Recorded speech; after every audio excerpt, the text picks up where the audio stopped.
Bonjour à tous, j'espère que vous allez tous très bien. Aujourd'hui on se retrouve pour une nouvelle vidéo, donc vidéo d'analyse hebdo sur le Bitcoin. Donc comme chaque semaine on va analyser le chart du Bitcoin, essayer d'anticiper les différents scénarios qui peuvent se produire. Donc avant de démarrer la vidéo, comme d'habitude, je vous rappelle que l'analyse est effectuée sur la plateforme PrimeXBT. PrimeXBT est une plateforme de trading de crypto-monnaies, vous pouvez trader les crypto-monnaies avec des effets de levier, et vous pouvez également faire du copy trading via le covesting. Donc pour plus d'informations, vous avez tous les liens dans la description sous la vidéo. Maintenant on démarre la vidéo d'analyse. Donc cette semaine, le scénario que j'avais anticipé la semaine dernière s'est parfaitement produit. C'est-à-dire que là, la semaine dernière, samedi dernier, je vous avais dit qu'on avait break le pattern ici de retournement haussier de type falling wedge. Sur le RSI en daily, je le rappelle, ça c'est quelque chose dont je parlais il y a plus d'un mois, on avait une ligne de tendance ici qui maintenait la tendance baissière à court terme, avec des sommets sur le RSI qui étaient de plus en plus bas. On est venu briser le week-end dernier la ligne de tendance, et ça nous a donné un signal d'achat. Donc moi j'avais long à la cassure de cette ligne sur le RSI, donc j'avais racheté du Bitcoin vers les 32 000 $. Et là on a eu cette semaine en fait une semaine totalement haussière, c'est-à-dire que ça fait que des bougies vertes pratiquement en daily. Voilà, une belle semaine haussière sur le Bitcoin, beaucoup moins sur les altcoins. Donc les altcoins n'ont pas trop suivi, mais dans des phases en fait de marché comme actuellement où on est toujours dans une phase d'indécision. Donc on va voir ça après dans la vidéo. Pour l'instant, il n'y a encore absolument rien de bull qui est validé, enfin de bull market qui est encore validé. Quand on est dans des phases d'incertitude, généralement ce qui se passe c'est que c'est le Bitcoin qui pump et les altcoins ne suivent pas trop. Les alts elles pump surtout quand on est dans des bull market. Donc dans ces cas-là, il faut surtout trader le Bitcoin et éviter les altcoins tant qu'on n'est pas certain qu'on va pas repartir dans un bull market qui est durable. Donc là, cette semaine, semaine bullish, on est venu retaper, donc en daily, on voit que sur le RSI, on est bien remonté. Maintenant, on est même repassé en zone de surachat. On a eu un petit pic en zone de surachat. Donc là, on est venu en fait retaper le haut du range. Donc je le rappelle, le range, c'est le support ici entre 29 000 et 30 000 $, et la résistance ici entre 40 000 et 41 000 $. Donc là, on est venu repasser légèrement au-dessus de la zone de range, mais pour moi il n'a toujours pas été break, tout simplement parce qu'il n'y a pas eu de cassure nette de notre zone de résistance. On est venu clôturer légèrement au-dessus hier, mais on voit que là ça repart un peu dans baissier. Donc moi j'attends vraiment une cassure nette de cette zone pour valider l'extraction du range vers le haut. Donc ça c'est vraiment le plus important, c'est de savoir dans quel sens on va casser donc la zone de range dans laquelle on est bloqué depuis le mois de mai. Donc si on va réussir là le break vers le haut, ce sera excellent pour Bitcoin et les crypto-monnaies à court terme, voire potentiellement une reprise du bull market. Et inversement, si là par exemple on est rejeté violemment dans la zone dans laquelle on est et qu'on repart dans une tendance baissière, et ben là on sera toujours à l'intérieur du range et il faudra voir encore une fois l'extraction. Donc ça c'est vraiment le plus important.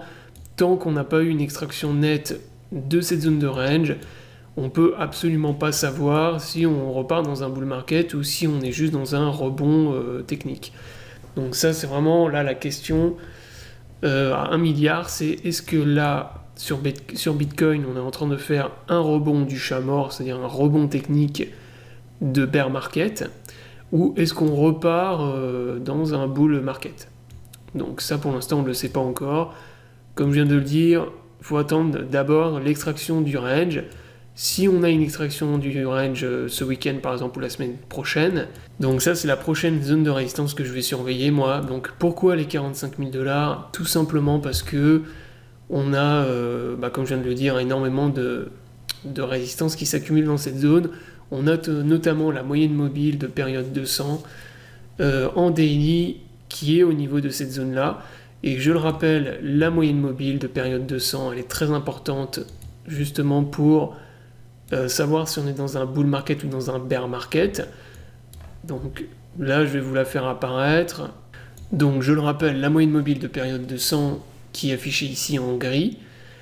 Lorsqu'on repasse en fait sous cette moyenne mobile, qu'on est dans une tendance bull et qu'on casse cette moyenne mobile et qu'on repasse en dessous, systématiquement on est reparti dans des bear markets. Donc c'est déjà ce qui s'était produit en 2017. Donc là on avait le bull run de 2017, on est venu break la moyenne mobile. Bon là on est repassé au-dessus, mais après on repassé en dessous. Ensuite on a commencé à être rejeté au niveau de la moyenne mobile systématiquement et on est reparti dans une phase de bear market. Donc là c'est de voir justement ce qu'on va faire quand on va entrer en contact de cette moyenne mobile. Est-ce qu'on va repasser au-dessus de la moyenne mobile? À ce moment-là ce serait plutôt un excellent signe, parce que dans ce cas-là ça pourrait très bien repartir dans un bull market. Voilà, toute consolidation pour moi et maintien des niveaux au-dessus des 50 000 $ pour le Bitcoin. Si on consolide au-dessus de ces niveaux, je l'avais déjà dit il y a un mois, je l'avais déjà dit il y a plusieurs semaines, pour moi c'est potentiel retour du bull market. Mais là pour le moment on n'y est pas, là ça va être, est-ce que lorsqu'on va arriver au niveau de cette zone, ici en violet, on va être rejeté violemment. Donc ça va vraiment être la prochaine grosse résistance. On a également sur les bandes de Bollinger, en weekly, on a également la résistance ici de la moyenne mobile en rouge qui arrive au niveau de cette zone. Donc c'est la zone entre les 44 000 et les 45 000 $. Donc ça c'est vraiment la prochaine zone que moi je vais surveiller. Donc voilà pour en daily sur Bitcoin. Donc en H4, donc là en daily on a vu que c'était vraiment très très bull. On a eu également des volumes qui étaient excellents au niveau des volumes d'achat. Par contre, en H4, c'est beaucoup moins joli. On voit que là, sur le H4, on dessine actuellement des divergences baissières sur l'indicateur RSI. Donc on a double divergence baissière sur le H4.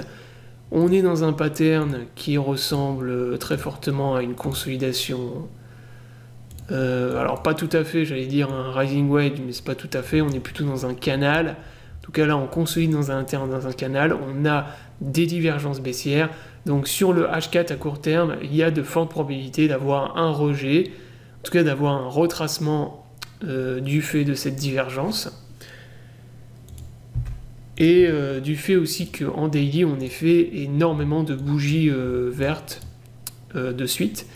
Donc là, on a fait, je sais plus combien, on a au moins 7 ou 8 bougies vertes d'affilée. Donc il y a de fortes probabilités d'avoir également un retracement. C'est pour ça que là, je vous ai dit que le haut du range, pour moi, il est toujours pas break. Surtout en H4, on a des divergences baissières, on est au niveau d'une très grosse zone de résistance. Sur l'indicateur RSI, on est rentré en zone de surachat. Et on a enchaîné énormément de bougies vertes d'affilée. Donc ça ne veut pas dire que ça va repartir dans un truc ultra bear, mais ça veut dire qu'on va probablement avoir un retracement la semaine prochaine. Donc ça, il n'y a pas d'inquiétude s'il y a un retracement, de toute façon on restera à l'intérieur du range. Et là, vu de toute façon la tendance qu'on a eue cette semaine, le fort rebond haussier, pour moi il y a plus de probabilité maintenant de casser le range vers le haut, et de repartir dans quelque chose de bullish. Voilà, donc pour résumer la vidéo, donc pour l'instant on est toujours à l'intérieur du range, il n'y a pas eu de cassure du range, on est au niveau d'une énorme zone de résistance, on a également une très grosse zone de résistance juste au-dessus, au niveau des 44 000, 45 000 $. Donc là, ce qu'il va falloir surveiller, c'est pour valider en tout cas quelque chose de bullish à long terme, pour moi, il faut repasser au-dessus de toute cette zone, de la zone en violet. Si on repasse au-dessus de cette zone et qu'on arrive à consolider au-dessus, on est bull et on peut potentiellement repartir plus tard dans un bull market.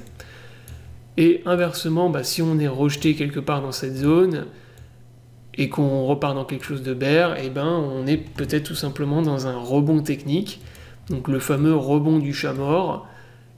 Et là après il faudra voir si c'est un rebond du chat mort. Dans ce cas là ça va être dans un bear market, ça veut dire qu'on est bien dans un marché baissier et on peut très bien repartir plus bas, venir casser plus tard le bas du range, donc le support des 29 000 $, et repartir plus bas dans une tendance baissière.